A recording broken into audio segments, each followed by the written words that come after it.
Merci encore une fois na balandi ya Chronique du Net TV. Bienvenue na émission Obolingaka. Encore une fois ndenge na lobaka na kotika jamais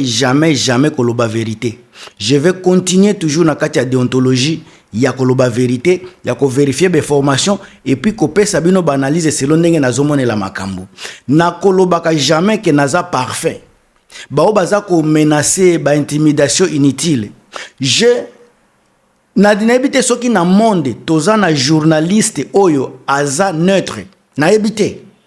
même ba journaliste internationaux bozui France RFI bozui CNN ezana ba pacha toujours bazala kanango mais cela n'empêche que na memela bino ba vérité ba information oyo eza vraiment importante pour na bino bandeko na biso ya Congo ndeko na ngai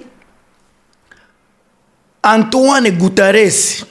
Soki Antonio Guterres wana chef ya ONU nazolo ba MONUSCO te chef ya ONU ba accusation grave na ebite so toloba ba accusation soit eza ba révélation oyo peuple congolais azana droit koyeba envers régime ya Tshisekedi. Antonio Guterres alobi plus ya 80%. Alobi moins alobi exact nombre exact était mais alobi plus à 80%. Yoko kende 85, yoko zala 90, yoko zala 95%. Ya ba munition oyo ba FDLR. Oyo ba wazalendo bazanango eza fourni par FARDC par fourni armée gouvernementale ya Congo. Est-ce que oyo eza choqué? Soki chef ya MONUSCO chef wa MONUSCO akendeke ba place ebelete yazota azofanda azako organiser chef wa ONU pardon azako organiser makambo ezoleka na Asie na Europe na Afrique na Amérique place nyonso yaza chef nango sika ba expert o bazako kende de gauche à droite kotala koluka ba information ye aye koloba makambo oyo azui kuna pendant que ba expert bazako loba bazana ba information bazo mema contre M23 AFC ezape na ba information bazo mema contre régime ya Tshisekedi oyo ngana azako mela bino sika 80% plus de 80% ya ba munitions oyo ba FDLR bazako utiliser oyo ba wazalendo bazako utiliser eza fourni par régime na biso ya Tshisekedi Chilombo. Comment expliquer biloko wana? Parce que na réseaux sociaux oyo kaka M23 ba expert balobi boye ba expert balobi boye ndeko nanga boza ko mema kaka parti moko ya histoire parti moko ya information boza ko bomba information mususu yango nazo memela bino oyo encore une fois va tokota na détail mwana ya mama Marie Antoinette Makayabu. Soki ozana tonton na yo lokola Chirac Makayabu, yaya na yo lokola François Mboukou Kassa, président ya parti politique FMK, bokozalaka jamais déci. Ndeko nanga Crispé Kayembe grâce ki bombo Thérèse Disabe bambote ya Tresika bozali. Tokota na kati ya analyse. Biso ba Congolais tomeseni na information oyo koptia biso à l'aise. Tomeseni koyoka makambu oyo tozana ngo posa mais mingi tobosanaka ba valeur mingi tobosanaka nini kokolongwa na zone na biso ya confort pona ko se heurter na ba vérité oyo koki ko blesser mais ekozala mieux parce que eza ko memela biso quelque chose ya bien eza ko mema biso na dimension moko liboso eza ko memela biso avantage un instant lelo bandeko tomata tokita tokende na gauche tozonga na droite na ebite soki image eza claire bandeko na ebite soki image eza claire en tout cas bo signalenga na ba commentaire parce que na de temps à temps nazomona ndire ba image zo changer mais en tout cas beaucoup signalenga na commentaire soki image ezalaki ndenge nini na qualité ya son parce que nazongi déjà encore une fois bandeko boyebite mama na ngai Marie Antoinette Makayabu pona ko encourager mwana na ye atinda kinga na tournée na kendeki moi 3 semaines na vacances na kati ya 3 semaines wana na fréquenté 4 pays ya Asie. Nyoso wana encore une fois naza kozongisa merci na en tout cas merci avec beaucoup de sincérité na maman na ngai na oyo aza kosala pona mwana na ye et puis ba place oyo aza komema ngai mama wana aza mama ko sakana na yete na yebisa kibino bandaka la aza opportuniste te auti aye na politique te na kibudi aza mama oyo abanda politique kala aza ko continuer toujours na kati ya politique vision na ye eza un jour komona Congo nouveau Congo ya changement mentalité ya peuple congolais pesa la changer mama ya ba révolutionnaire et tout nokoloba ya Congo parce que aza combattante ya lelote aza ko dante avant même un V3 botama azalaki déjà opposante azalaki déjà ko bunda ba maman ba bunda ba série ba musée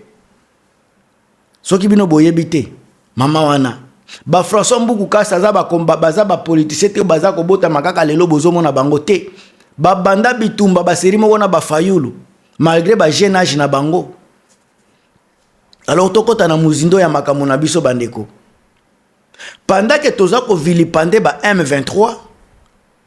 ba politicien congolais pona bango pona ko satisfaire ba peuple congolais o balingaka kofana na zone ya confort balingaka vérité te il faut batubala koloba Rwanda sali biso boye constitution eza bien te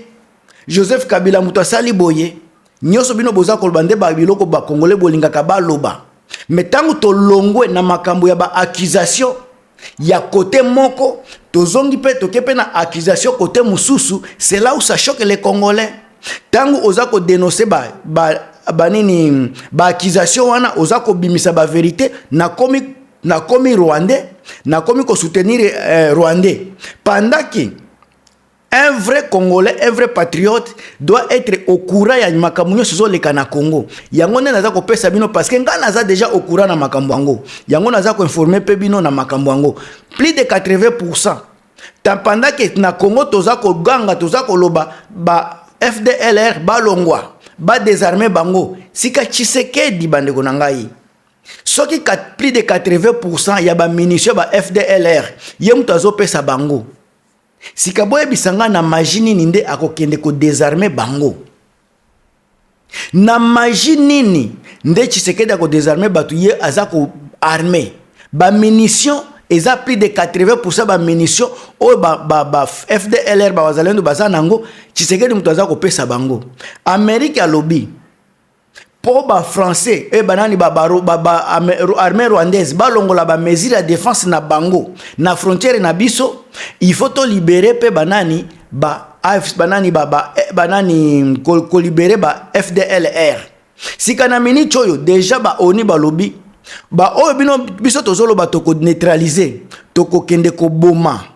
parce que neutraliser ko za ko silisa bango soit ko capturer bango to pesi bango minduki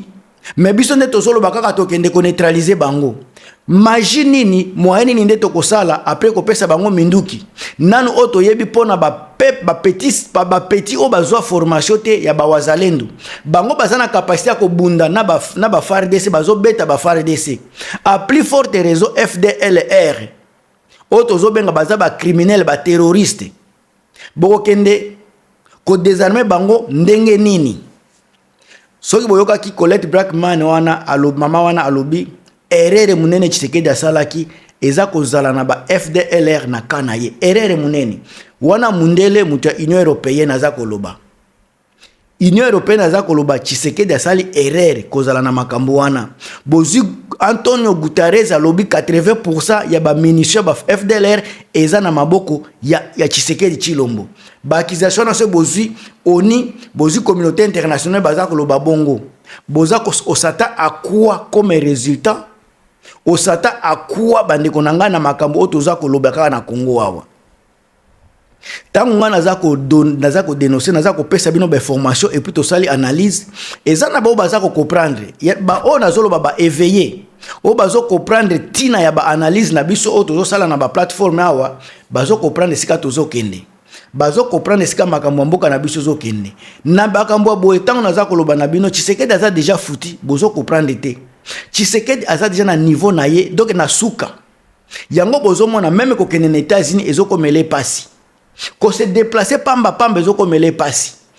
la place o yaza ko se sentir à l'aise lelo eza o place o kende kolia ko se défouler na ba mariage pendant que peuple na ye aza ko kufa peuple bazako kima de gauche à droite bazangi soutien bazangi protection mais lui il résume makamune ya Congo na bilei ko kende kolia papa ya bilialia